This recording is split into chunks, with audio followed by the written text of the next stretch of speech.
Hey there, seekers of spiritual, tangible results. Welcome to the no-nonsense zone, where common sense meets the spiritual. I'm Jason Parks. I'm Emma Romano, your unapologetically real spiritual guides. We don't sugarcoat, we don't dance around the woo-woo, we just deliver the raw, kick-ass truth. Join us each episode as we dive deep into the mystical, cut through the bullshit, and show you how to manifest the tangible results you've been craving for. No fluff, no filters, just two mentors on a mission to elevate your mind, body and soul. Get ready to transform your life like never before. This is Soul Aligned Results, where spirituality meets the real world. Hey guys, this is so funny. We've got to keep this on here, right?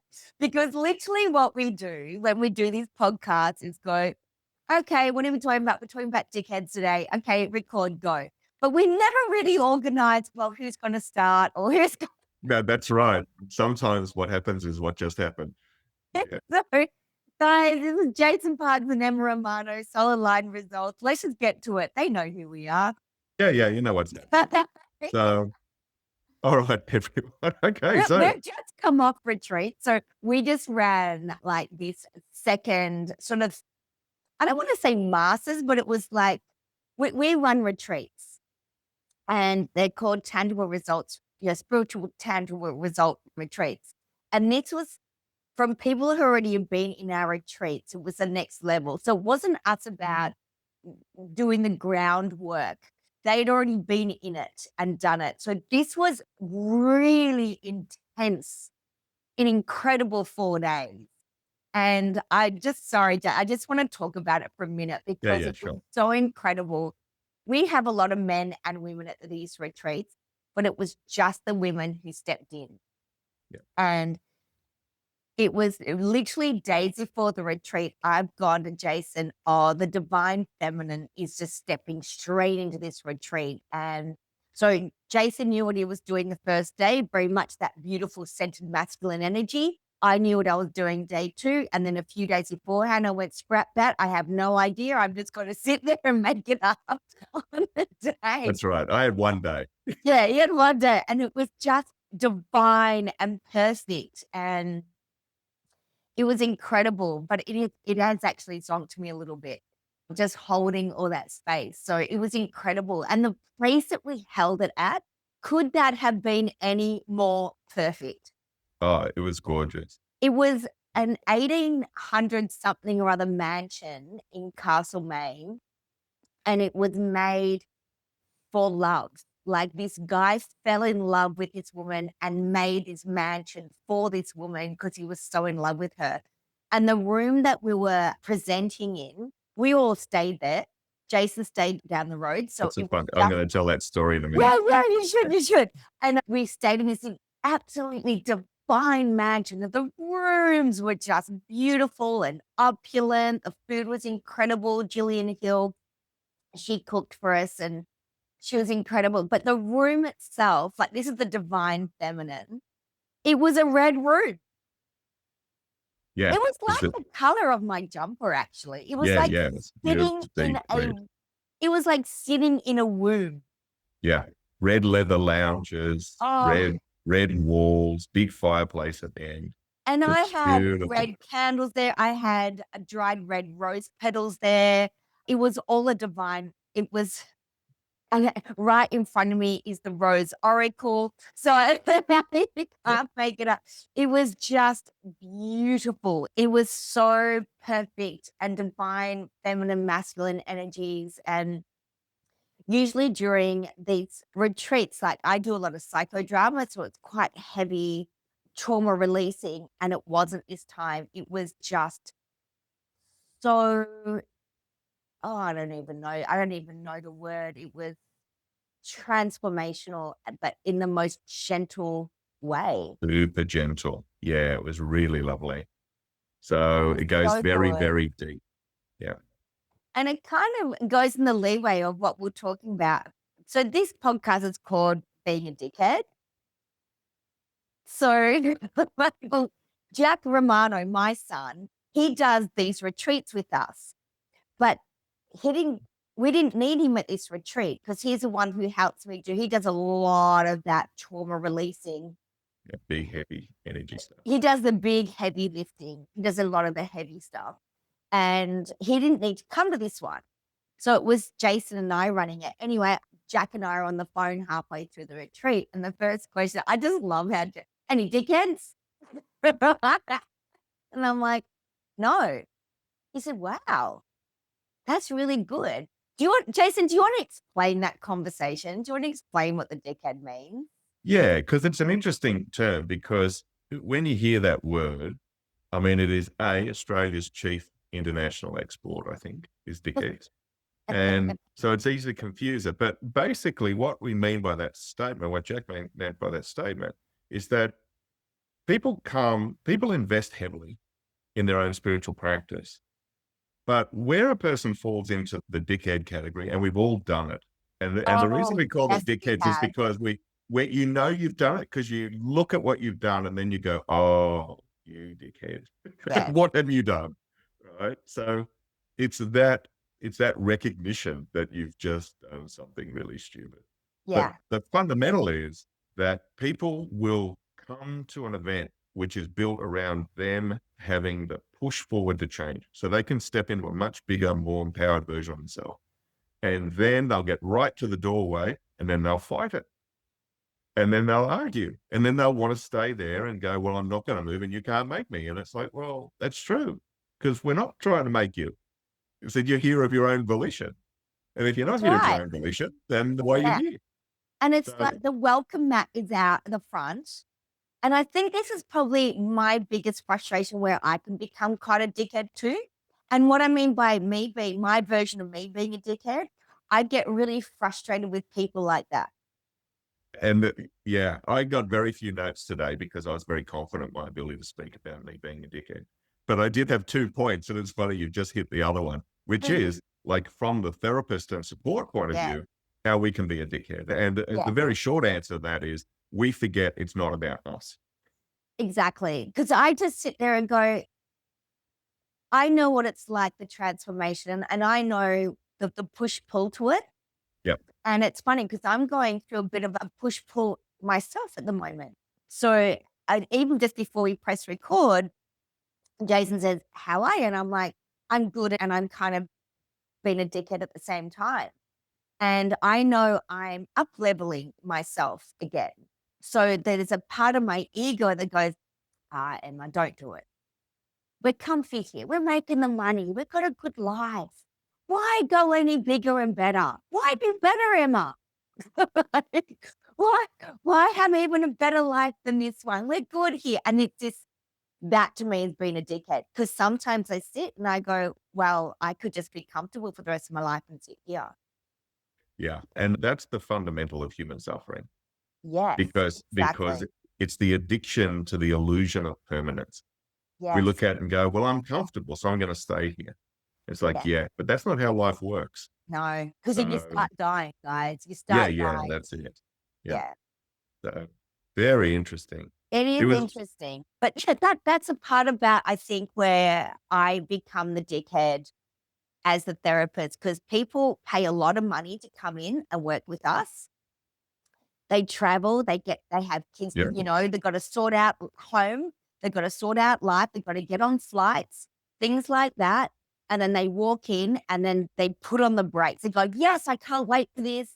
And we give them all the warnings and they step in and they go, I can't wait. And then it'll be about halfway through day one, they dig their heels and go, I don't think I need to change, or I don't want to change, or I'm resisting, or I'm rejecting this. You see it.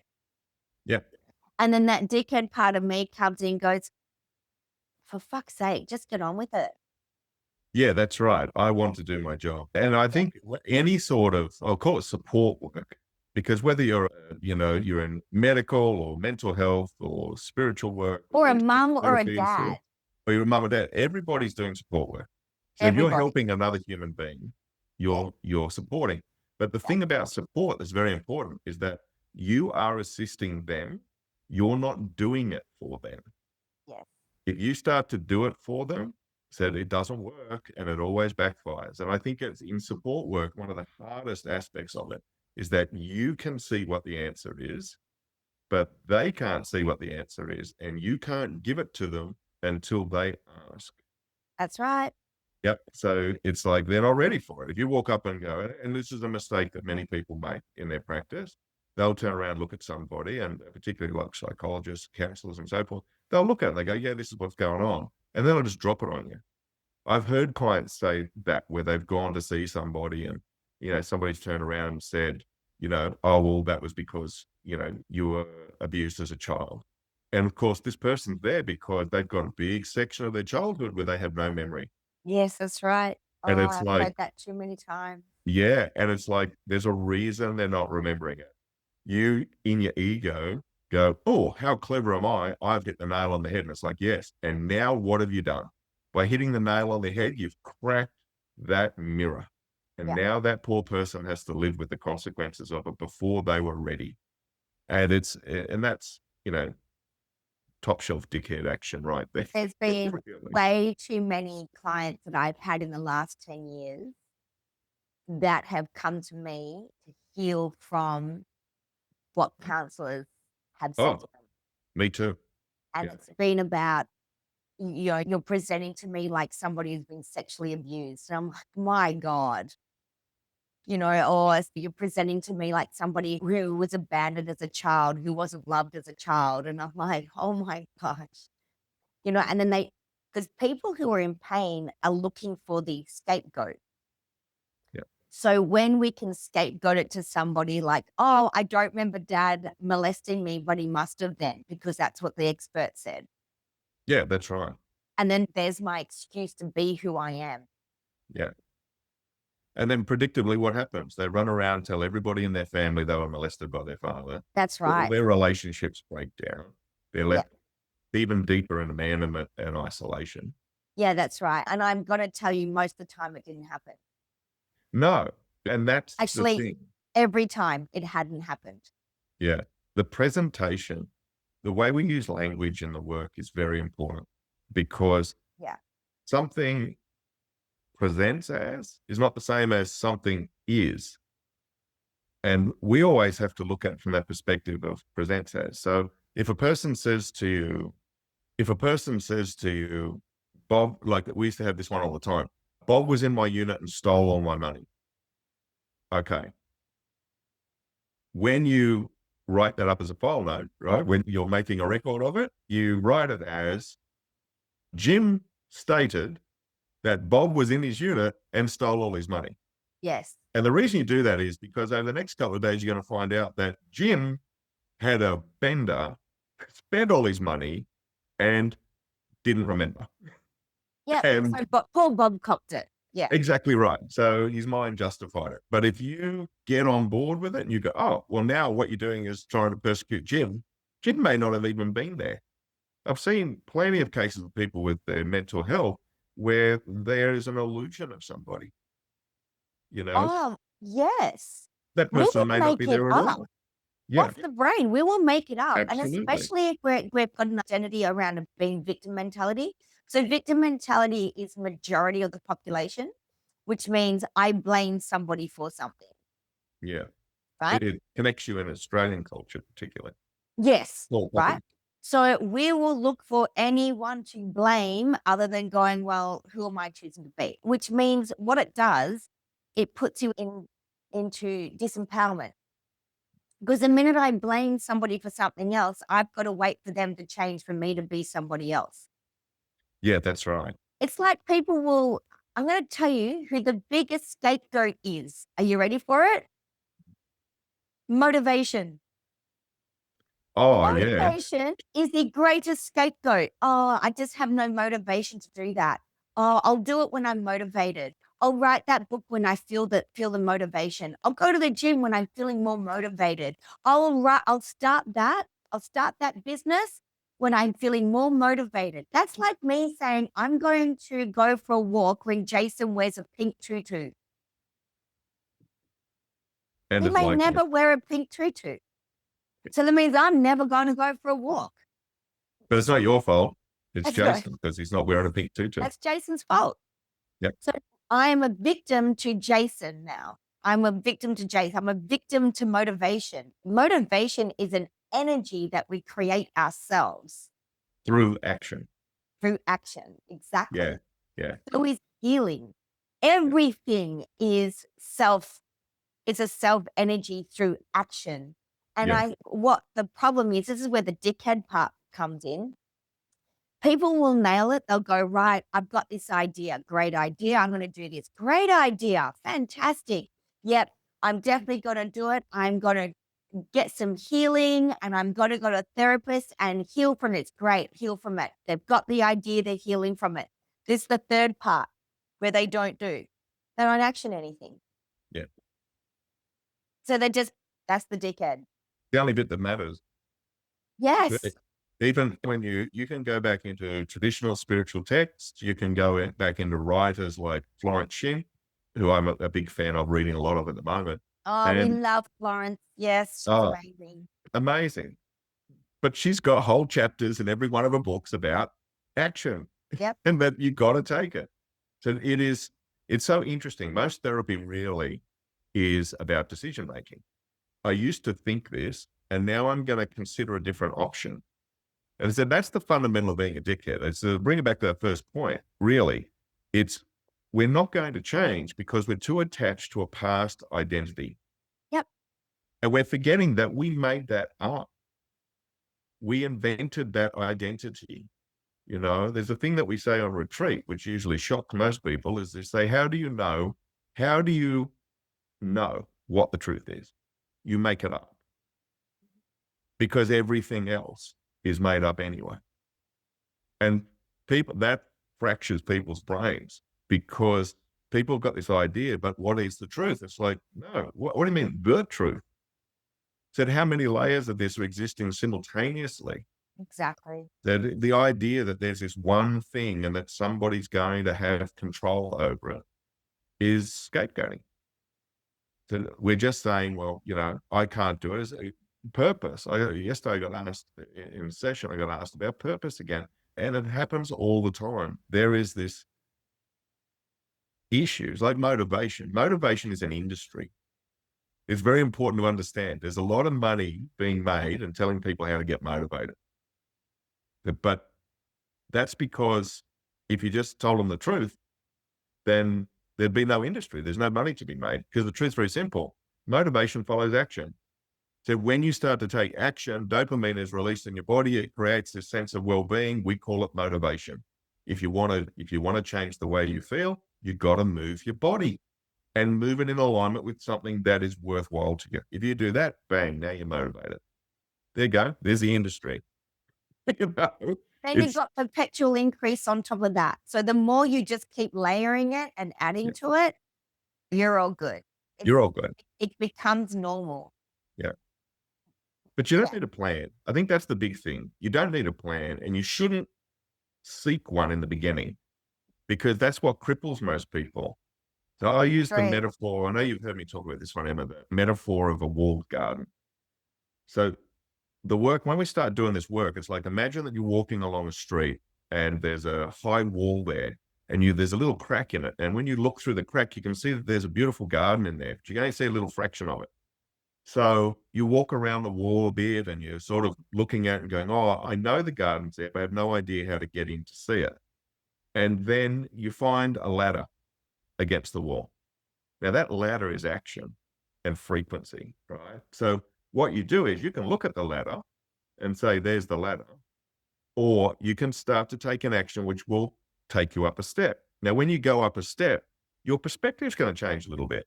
And then you're going to go up another step and your perspective is going to change more. And you're going to keep taking those action steps until at some point your frequency is high enough that you get to peek over the wall. And when you peek over the wall, not only do you see the garden, you also see where the doorways are. It's like, oh, if I walk around that corner and then that corner, there's actually a big doorway there. I can just walk straight through it. And now you're in the garden. But a plan is made in the beginning. You make a plan first, and what you're making is you're making a strategic commitment to standing on the ground, trying to pretend you know what the garden looks like. Yeah. You've got to start with those simple, what's my next action step? Get up the ladder one step. What's my next action step? Up the ladder.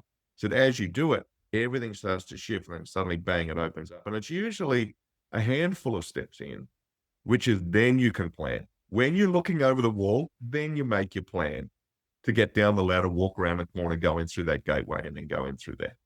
So that's when you make your plan. Don't make it in the beginning, because it's a way in which our pain body limits our activity. Yeah, it's true. Yeah. It's so true. So, any other big drops about being a dickhead? I've got Well, one. I've got one. Yeah. So at the moment, I'm about to run family dynamics and relationship sovereignty, right? Which you're coming to on the 6th I'll of be there. October, right? Which I'm excited about. And I'm really revamping, because the last time I shared it was a year ago, and a lot happens and changes for everybody in a year and in my practice. So I've been revamping it. And I kind of had this metaphor about communication, and it's the rose. So there's only two ways to communicate. One is you can stick them with a thorn, or you can make it smell like the roses, right? Like the flower. You're either presenting with the flower, or presenting with the thorn. Yep. And going back to the scapegoating and being a dickhead, I think family dynamics are so busy to look for the scapegoat in the families rather than taking full responsibility for their space in it. Well, yeah. And there's been a lot of that over time. And we do Yeah. have to hand some of that responsibility definitely into the supportive disciplines, We have because to untrain that. there's a big trend, and has been for a long time, that your mum did it to you, or Yes. your dad did it to you. And it's like, if you've got that paradigm, that bias, then all you're looking for is why you're right. That's right. And the reality of it is that when you're a child, you don't have power. You don't have the ability to act. You don't have the resources. You don't have the experience. You don't have any of those things. So very few children find themselves in a position to be able to act. And I know a fellow I used to work with, who I just think is amazing, that incredible action taker. But part of that was because his mother had agoraphobia. And All right. she couldn't go outside. And he, as a young child, realized if he didn't take himself outside, he was never going outside. So he started to develop his confidence in taking action. And then it's a thing that shaped him for the rest of his life. So it's a fascinating thing. When you're a child, very few children do that. Most children just get caught doing what they're told by their parents. And that's okay. You're a child. But once you become an adult, you can't really be blaming your parents for what they did to you. It's not denying that parents make mistakes. That's the reality of it. And some parents don't just make mistakes. Some parents are absolute monsters. Yes, they And are. they are terrible, evil people. And what happens though when you're an adult is that you have to take the responsibility for what's happening now. So we don't live in the past. We live in the present. Anything that is upsetting us about our past, we have identified with, and we're bringing it into the present moment. And we're acting from that attachment. That's where our problem is. It's not our mums that fucked us up. I mean, we're fucking ourselves up right now. Exactly That's what right. it is. And that's where the power is. And If that's you the can thing. accept We it. can look back and go, okay, my mum was great at this. She was crap at that. My dad was great at this. He was crap at that. But who do I decide to be who I am today? Because you can either learn by it or be a victim of it. Yeah. But And if you're going to learn by it, you need to then go into, well, who do I become today? And you need to action something according to who you want to be today. And I'm going to give an example. Say you go, I would love to be an author. Do some writing. It doesn't have to be published. If you write, you're an author. You're a writer. yeah, Simple as that. writing. Right? If Yeah. you want to be an artist and you want to be a painter, paint. No one has to see it, Yeah. but paint. Get your paints out. Go to the $2 shop if you have to and buy a kit painting thing, right? Yeah. But paint, you have to action towards who you are. If you want to feel good, act it out. action, feeling good, whatever makes you feel good. And if you don't know what makes you feel good, have fun finding it out. Yeah. The present moment is what you're living in. That's it. If you're Right not this doing it, second now. And I've got to tell you, like, my biggest issue is I don't live in the past, but my head is in the future. well, I'm going to shake that for you. Okay, go Right? for it. So, because I'll challenge that one, Oh, because I love it. Go. we can't project into the future. What we do is we reach back into our past Mhm. and then we mutate it and project it forward and pretend it's in the future. Yes, you're right. Yeah. Yeah. Yes. Some people are directly in the past. I know what you mean. You're directly there, turning over old crap. Said, but often what we do is we reach in, we take it, and we project it forward. Yeah, You know? you're 100% right. And that's where my head is at, because I can have the most amazing day, and then next thing I start to worry about stuff. Yeah. And it's not about what I said or did or anything like that. It'll be like, oh, I've got to do this event. I've got to go to a party. Ugh, I do not like socializing, right? I have if any more than 6 people, really. I just don't like And it. it's work. Yeah, exactly. I'm like, ugh. It'll be things like that. And you're right. It's because there was 2 versions of me in the past socializing. Drunk Emma, sober Emma. Yep. Sober Emma found out that she really doesn't like parties. Drunk Emma, oh, she loved them. So I project my past into my future event. You're right. Yeah. I'm being a Yeah. dickhead. Yeah, it's a dickhead. It's being a dickhead. And that's when I have to go, right, come back into now. And I use the SPA process, written a book about it. I stop, I sit there and I think of a flamingo. So what the flamingo does, it raises my frequency, because flamingos are just cute and they're funny for me, right? So it raises my frequency. So straight away I'm out of panic. I get super present. I just look around me and I look at, I don't know, name 5 things like, I don't know, drink bottle, crystal, Jason, computer, pen, right? So I'm here. I'm not thinking about anything else except what I'm looking at. I'm right here. And then I take a positive action to remind myself that I'm okay. So it might be, nah, Emma, you're good. You're fine. Yeah. It could be saying something out loud. It could be, if no one's looking, I might do 5-star jumps, whatever it might be. I call it the SPA process. And that's what brings me back to now, because you're right. There's no place but now. We talked about this at the retreat. It's a fascinating thing, because we were talking about self-sabotage. And I've been given this a lot of thought over a number of years now. And I'm convinced that that's not real. Self-sabotage is not a real thing. What it is a correction to your self-image. So we're not sabotaging who we are enforcing who we are. Oh, yes, who we are claiming to be at the moment. Our identity.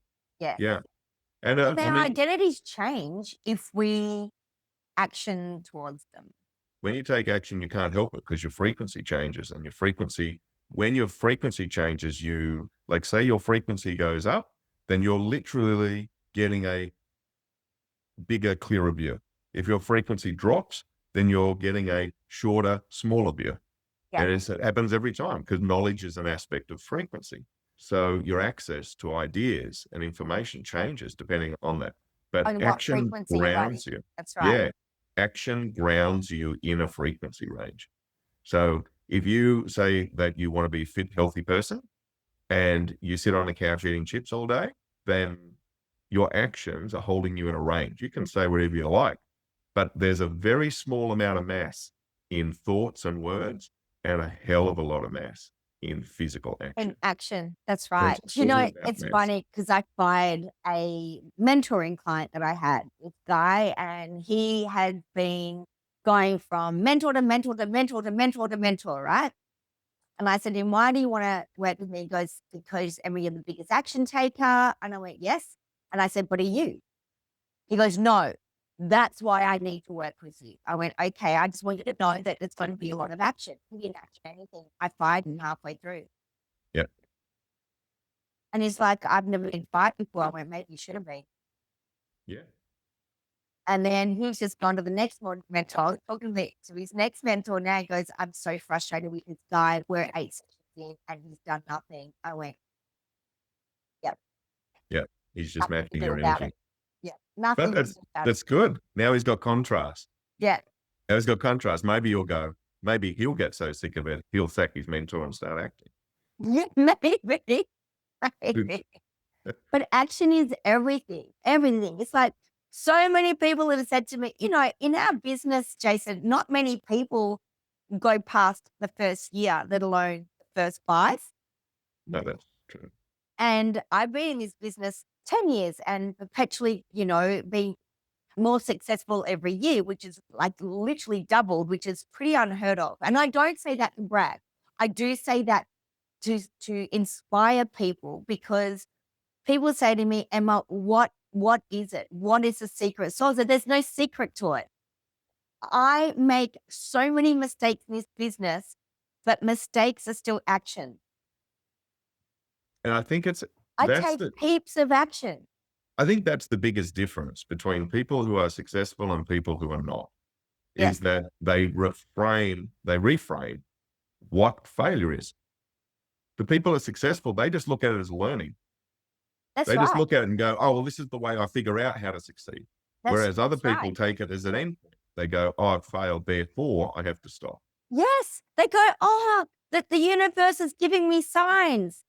No, the universe doesn't give us a sign about our future. The universe is signaling back to us what we're going through right now. It's a an mirror. one. Yeah, absolutely. It's a mirror. It's just, so if I need a sign outside of myself to go, Emma, you messed that up. Like, thanks, cool. Now, what did I learn out of it? That's like I say, there is no, when people go, oh, Emma, I know you've had some really shitty mentors. I have, but I wouldn't swap any of those old experiences because they've taught me so much. Like, I've never been to a bad retreat, even though I've been to really bad retreats. Yeah. One of the, I know what you mean. It's funny. because the one that I went to before. So Jason and I and Jack ran our very, very first retreat. Was it 2 years ago?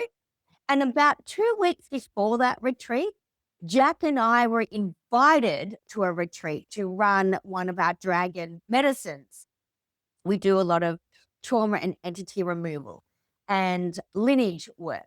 So we've done it. It was the worst freaking retreat ever. Like, it was horrendous. It was so bad that Jack and I actually had to take over this retreat.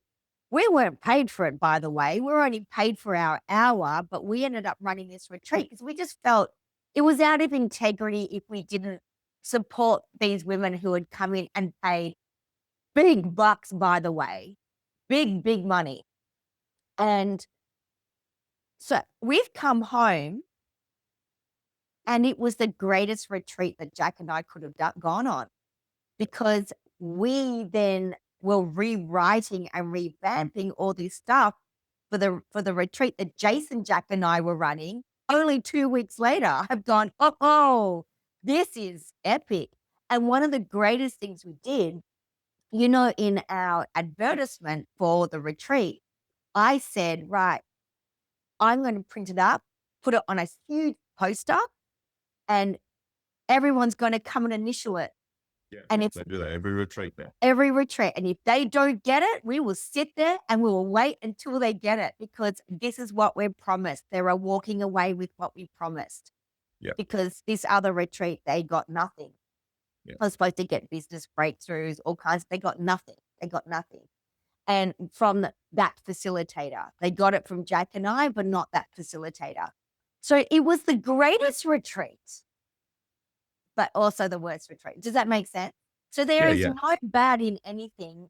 We've got to look at the learnings from everything. There is a reason why we are placed where we are placed. There is a reason why we're there. And you can flip anything. You can look at it as a waste of time and effort, or you can go, right, what am I learning from this about me? And how can I flip this and make what I do even better? And attitude is everything. Is that it's Exactly. because it's informing our choices. It's an interesting one. One of my old mentors is a huge inspiration to me to this day, because if I ever get stuck, I always ask myself, what would they do in this situation? And then I do the opposite because I know by their personality and their track record that they would, because when I sit with it, I go, oh, I could see how that's a disaster. If I did that, that would be a disaster. And therefore, I go in the opposite direction and I do something completely different. Yeah. And it's just an attitude. I mean, I want to share a story about me being a dickhead as a therapist, because I think it's important for people to know. Dickhead therapist, go for it. Yeah, because it's easy for us to sit here and go, "Oh, this one didn't do, and this one did," and yeah, it's really easy because it often sounds when you're talking about people in the third person, it often sounds like you're sitting on a high horse and We're you not. think you've Trust got me. it all together. It's like, no, we're But just no. trying to give people good Yeah. examples. But this one comes from me. So when I first started doing energy work, I remember, even though I'd done stuff for decades, I'd learned this modality, and I'm not going to shame them, right? But I learned this modality, and it was powerful. It was really good. You could do a lot of things with it. But the attitude and the culture of it Yeah. was, it was just like, oh, I could do this, and I could do this, and I could do this, and I could do this. So it's all coming out of ego. Yes. And I remember I did this session for my father, and he was really unwell at the time. But when we did the session, what happened was his father came in, who'd passed away years before. His father came in and was trying to push it, like he was right in my face in the observation of it. Anyway, he's passing this message on. And anyway, I got the message. I said, yeah, okay. But I knew this guy, right? And he was not a nice man. And I was like, yep, still all about you, isn't it? Right? Now, F off. So I sent him to source. And in doing so, like, he left. And then I was doing the session and different things were happening, and I'm in my ego. And there was this other thing. I'm like, oh, there's this entity there. I'm going to send it to source. So I just sent it to source. And then it comes back again because it was a guide. And it was pissed. And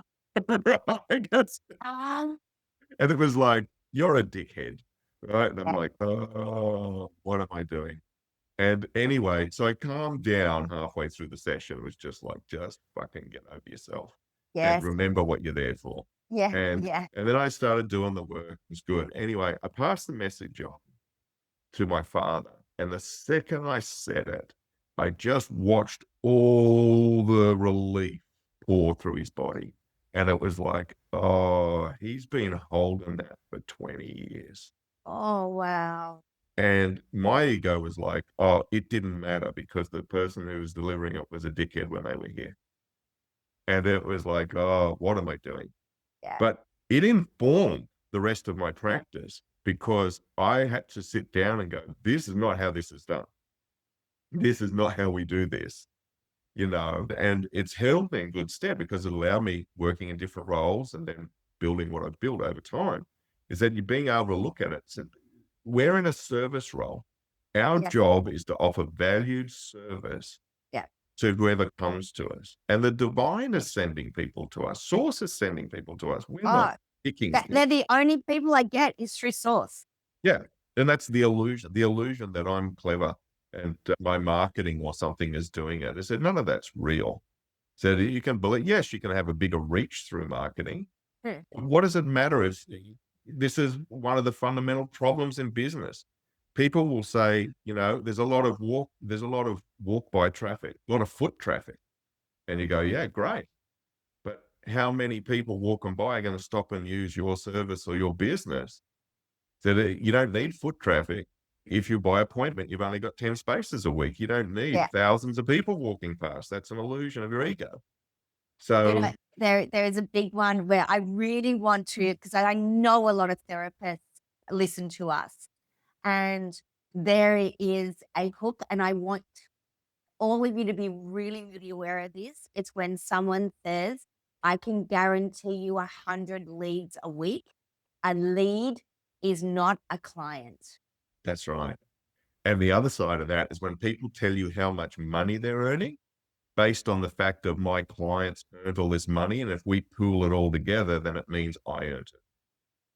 That's the other big thing that's really popular at the moment. That I, just got rid of a business mentor not long ago because she wanted me to put on my website. She said, you know, your 400 plus practitioners you got worldwide, we're going to do a running, like on the bottom of the screen is a running tally of how much we are all earning.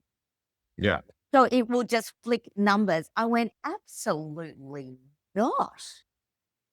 Yeah. And It's she's like, wild. yeah, people want to see the numbers. I went, I don't want those kind of people in. Yeah. Like It's, what we do is not about numbers. The numbers come, of course, and we're making big numbers, but it's not about that. It's about service. It's about me living the life that I'm saying that others can have. yeah. It's being in alignment with what I am selling. Well, it's you and I both got the same ethic about teaching. Yeah. Because that's a teaching ethic. It's like, I think it's information. I've got sun on my face here. So Right. it's like, I've got information. I'm going to impart that information, and that the information is valuable. The information is not valuable.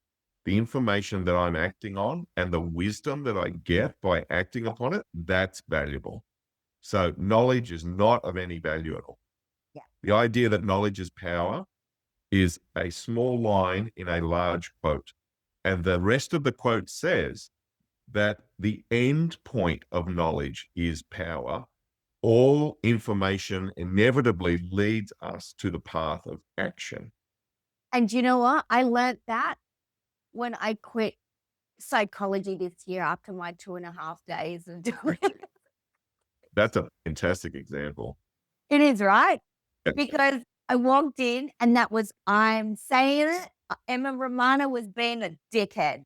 I was so in my ego and fear-based because I thought no one's going to take me seriously putting these 2 books out unless I'm Dr. Emma Romano. It was a load of crap. I walked in there because I was having so much trouble with the online portal. And Ben, God bless, I love this kid so much. He's my second child, right? And he looked at me and said, come on, I'm going to take you. He's 22. I'm going to take you. I'm going to take your computer. We'll go into Latrobe. We'll go and work it all out. Went in there and I'm freaking out, right? Now, also, I had just done like 6 hours reading the day before from a book that I had to read from 1891. And it was all about what is it? It is about, in psychology, our job is to, if someone says they can heal themselves, our job is to say, no, you cannot. Yeah. Right? It's our job is to prove that you cannot. The human mind cannot change. We can manage it, but we cannot heal it. And I'm like, hang on a minute. Well, what have I been doing for 10 freaking years? Yeah. You watched it in thousands and thousands and thousands of In cases. real time, like in real time with an audience. Like, I mean, look at that client that we had 30 years on antidepressants. Yeah. His wife was in the room. You were there, Jason. Jack was working with him, with this guy. And we watched this guy, we watched depression leave his body and his mind in real time. Yeah. Right there in front of us with an audience of what? There was 12 of us there or something like that. Physically changed color. He went from a corpse gray to pink. Yes. Right. So like incredible. And he had months to live and still that was a year ago. Anyway, so we see it in real time and I'm like, oh my God. I go to Latrobe, I go to the help desk, the guy talking to me and he goes, what do you do? And I said, oh, I'm actually known for like trauma. I'm a trauma specialist and relationship specialist. He goes, oh, do you work late? He's asking me. I went, oh, I work globally. Like I work all over the world. And he goes, oh. And he's looking at my Facebook and all that sort of stuff. And he goes, do you know I'm a psychology major? I went, oh. And he's on the help desk. Oh, masters. He had masters. Masters, psychology masters, right? Yeah. And I went, oh, and I think he'd be probably about maybe early 30s, mid 30s, maybe I would say 34, 35. really nice guy. And he looks at, and I said, look, I'm having a real problem with the online stuff. And he goes, I don't think you have a problem with La Trobe Uni and this program. I went, you don't? He goes, no, I think you have an Emma Romano problem. That's right. And he goes, do you know what I do? And I go, no. He goes, I'm a master's. I have a major psychologist. I've got my major in psychology. And I earn $24.95 at the help desk at La Trobe University because that's the only job I can get. Yeah. And I went, and that's when he said to me, he goes, I don't think you have a problem. He goes, I think you have an Emma Romano problem. And I went, I would pay you $500 an hour for that. Thank you. And I walked out. That's right. That's right. I walked out. Then he goes, good. Are you ready to quit now? Yes. Yeah, God. That's it, isn't it? Like between, and what are we in now? We're in September 15th. Within 4 months, I finished 2 books, writing 2 books. They're at the publishers. Oh my God. I've done so much.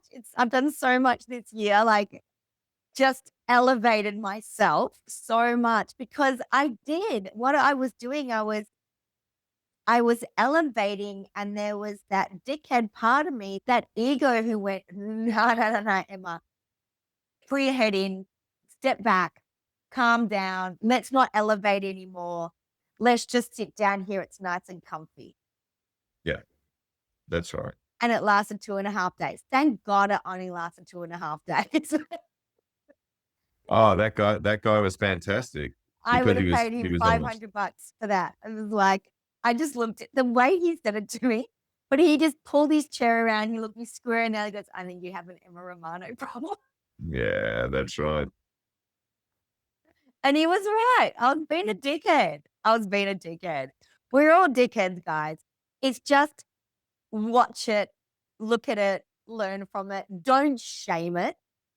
Like, I love that story so much. And I got to tell you, when I was going through it, that wasn't an easy time for me. Oh, no, it was awful. It was, Yeah. I was embarrassed. I felt bad. And it was funny because we were having, September 15th, September 14th, yesterday. I mean, this was back in March, early March, like March 4th or 5th or something like that. My sister-in-law last night goes, oh, how's uni going? I went, do you not know? She goes, no. I went, I lasted 2.5 days. And she goes, what? And it was funny because I had to replay the whole thing for her. Yeah. And it was great because I had no shame or embarrassment or guilt about it this time. I was telling it from a very it was the greatest decision. It was a greater decision to sign up, and it was the Yeah. greatest decision to pull out. Yeah. It was amazing. Well, sometimes we have to have the contrast. That's right. We need to see it for what it is. Yeah, That absolutely. identity, because that's the thing there, because we might look at, if you had not listened to that advice, then you would have persisted, you would have justified, and then 2 years from now, you would look back and go, oh, it was self-sabotage, Yes. right? It's like, Yes. no, it's not self-sabotage. It's No. correction. If we believe this is who we are and what we need, we'll keep doing what we will always act in accordance to our belief on what reality is. We will always do it. So if we believe that we're not allowed to have nice things, we will, through our subconscious, find ways to get rid of nice things. We'll will break them. We'll give them away to people. absolutely. Yep. We'll lose them. We'll create a flood in our houses or a fire in our house, whatever it might be. Yeah, exactly right. And it's really, that's where the power is. The real power about, like, being a dickhead is not a problem. Attaching yourself to being a dickhead, that's a problem. Yes. So that's where your power is. So you need to grab that power, because the world needs more of you to show up. Yeah. Anything else you want to say before we sign off, Jason Parks? I think that's us. That's Thank you, everyone. Guys, thank you so much. We love you. Go to soulalignedresults.com. Yep. That's our website. You'll be able to email us, be able to chat to us there, have a look to see what else is on offer. We have got a retreat coming up. I think next year we have to get dates or keep you posted. That's our next big one. Guys, we love you. Thank you so much. And we'll see you in the next podcast. Mwah. Thank you. Thanks, Emma.